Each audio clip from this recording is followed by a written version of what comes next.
In most democracies, politicians become celebrities. But in Tamil Nadu, celebrities became politicians. For more than half a century, this Indian state has been ruled by movie stars, mass movements, ideological wars, and leaders worshipped almost like gods. Fans walked on fire for them. Some died from shock after their deaths. Others burned themselves alive for a language. This was never just politics. It was cinema, emotion, identity, and power.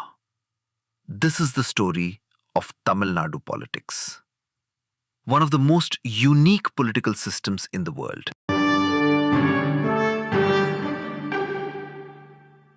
Long before movie stars ruled Tamil Nadu, politics in the region was already becoming revolutionary.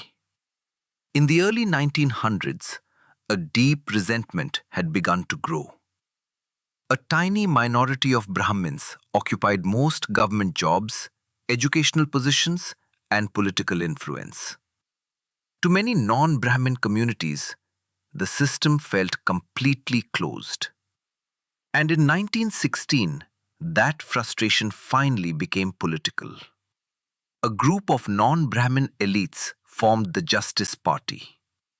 For the first time, the word Dravidian became more than an identity. It became a weapon. The movement wasn't just against British rule. It was against social hierarchy itself. And then came the man who would change Tamil politics forever. E.V. Ramasamy, Periyar. An atheist, a radical. A man who believed society itself had to be destroyed and rebuilt. After leaving the Congress Party in 1925, Periyar launched the self-respect movement. He attacked caste, religion, patriarchy, and even the idea of blind tradition. To supporters, he was a liberator. To critics, he was dangerous. But one thing was undeniable. Tamil Nadu politics would never look the same again.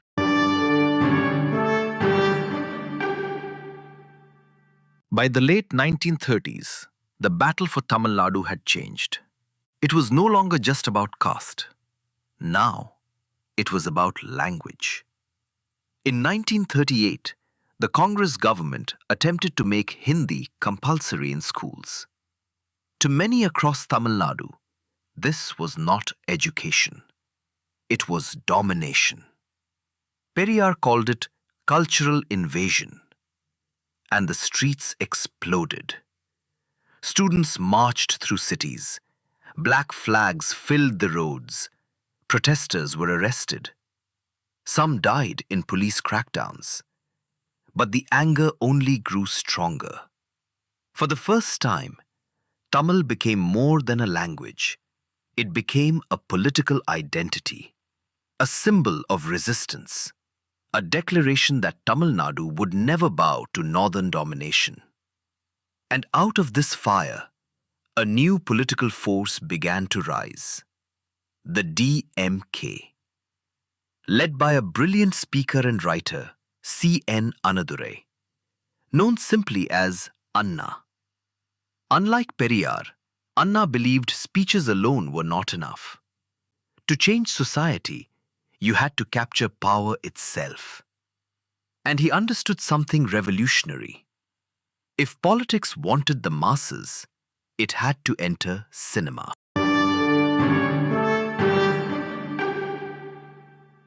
By the 1950s, Tamil Nadu politics discovered something more powerful than speeches: cinema. Movie theaters became political classrooms. Film dialogues became ideological weapons. And no one understood this better than a young screenwriter named M. Karunanidhi. In 1952, his film Parashakti exploded across Tamil Nadu.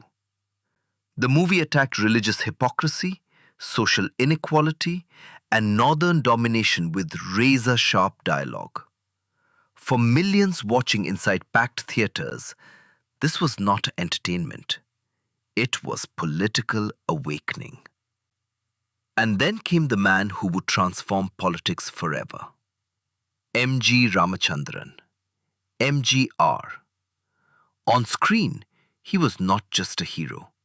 He was the savior of the poor, the protector of women, the fighter against injustice. And slowly, the public stopped separating the actor from the man. MGR's films carried DMK symbols, DMK ideology, DMK emotion. Fan clubs spread across Tamil Nadu like a political army. Movie posters became campaign banners. Cinema halls became recruitment centers. And in 1967, something happened that transformed MGR into a living myth. He was shot in the ear by fellow actor M.R. Radha. The entire state froze. But MGR survived. And from a hospital bed, wrapped in bandages, he campaigned for elections. The images were everywhere. The wounded hero, the immortal savior. And the people worshipped him even more. Because in Tamil Nadu, cinema was no longer fiction. It had become power itself.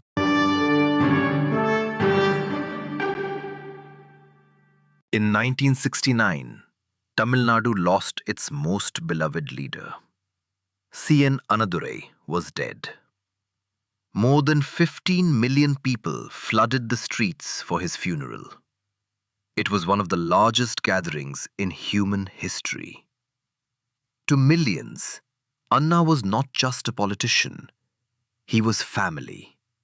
And after his death, a dangerous question emerged. Who would inherit the movement? The answer seemed obvious.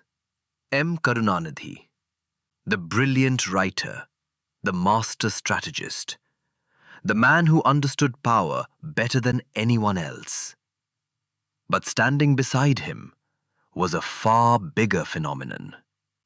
MGR, the superstar, the people's hero, the man the poor trusted more than politicians themselves. At first, the two stood together. But underneath the surface, something was breaking. MGR began publicly questioning corruption inside the DMK. Karunanidhi saw this as rebellion. The friendship slowly collapsed. And in 1972, everything exploded. MGR was expelled from the DMK. From many supporters, it felt like betrayal. A brotherhood destroyed by power. But MGR was not finished.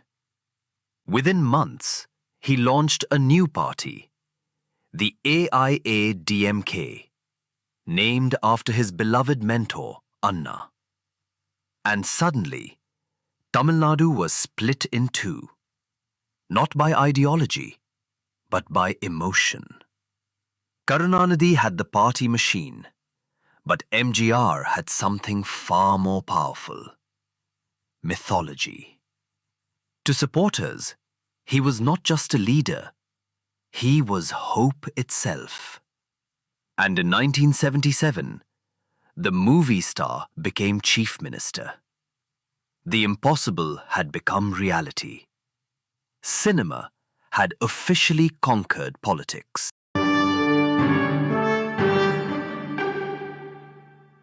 In December 1987, Tamil Nadu stopped breathing. MGR was dead. The man millions worshipped as a savior was gone. Crowds flooded the streets. Riots erupted. Some fans harmed themselves in grief. Others could not accept reality itself. And inside the AIADMK, a brutal war for succession had begun. At the center of the chaos stood a woman many still refused to accept, Jayalalithaa, former actress, MGR's political protege. To critics, she was an outsider, to supporters. She was the chosen heir, but after MGR's death, she was humiliated repeatedly, pushed aside, insulted publicly, and then came the moment that changed everything. 1989. Inside the Tamil Nadu assembly, violence exploded.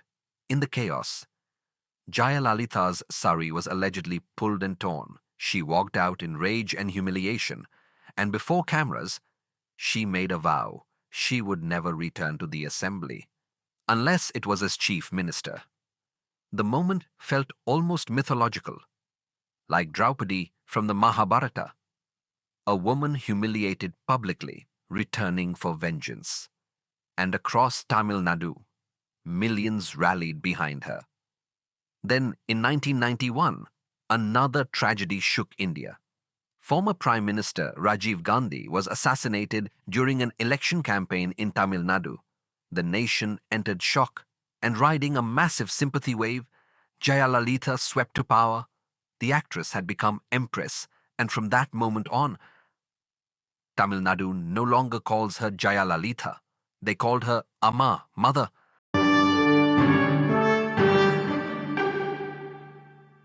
By the 1990s, Tamil Nadu politics had transformed completely. This was no longer ideological warfare. It had become personal. Two towering figures now dominated the state. Karunanidhi and Jayalalithaa. Every election felt like revenge. Every victory felt temporary, and every defeat demanded retaliation. In 1995, Jayalalithaa hosted one of the most extravagant weddings India had ever seen. Gold, diamonds, lavish processions, political royalty displayed before the nation. But to ordinary people, it looked like corruption without limits. Public anger exploded, and in 1996, she suffered a devastating defeat. But Tamil Nadu politics never allowed humiliation to rest for long. In 2001, revenge returned. At midnight, police stormed Karunanidhi's home. The 77-year-old former chief minister was dragged from his bedroom on live television. The images shocked the nation. Supporters cried, critics celebrated, and the rivalry became even more poisonous. This was no longer politics. It was emotional warfare. And yet, despite scandals, arrests, corruption cases, and endless controversy, Jayalalithaa remained untouchable to millions. To supporters, she was still Amma. In 2014, she became the first sitting chief minister in India to be sentenced to prison in a disproportionate assets case. 10,000 saris, hundreds of shoes, luxury beyond imagination. But even prison could not destroy her political mythology, because in Tamil Nadu, leaders were not judged like ordinary politicians. They were judged like...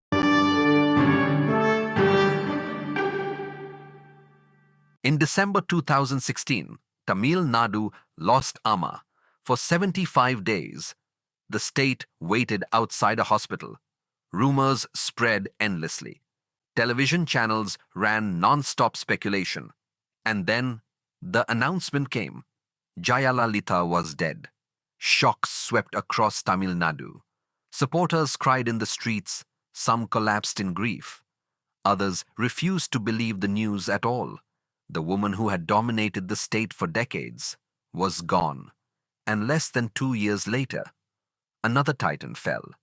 M. Karunanidhi, the writer who transformed cinema into political revolution, the strategist who shaped generations, the man who spent nearly his entire life inside politics. His death marked something far bigger than the end of a leader.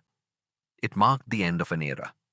For more than half a century, Tamil Nadu politics had revolved around giant personalities. M.G.R. Karunanidhi, Jayalalithaa. But now, the stage was empty. Into that vacuum stepped M.K. Stalin, a man who had spent decades waiting in his father's shadow. Unlike the leaders before him, Stalin projected stability instead of mythology. administration instead of cinematic charisma. And under him, the DMK began promoting something called the Dravidian model, a combination of welfare, social justice, and industrial growth. But the old political magic had not disappeared completely. Because in Tamil Nadu, cinema and power were still deeply connected, and in 2024, another superstar entered politics, Vijay. For many supporters, it felt strangely familiar, almost like history repeating itself, because Tamil Nadu politics has never been just about governance. It is emotion, identity, cinema, power, and perhaps that story is far from over.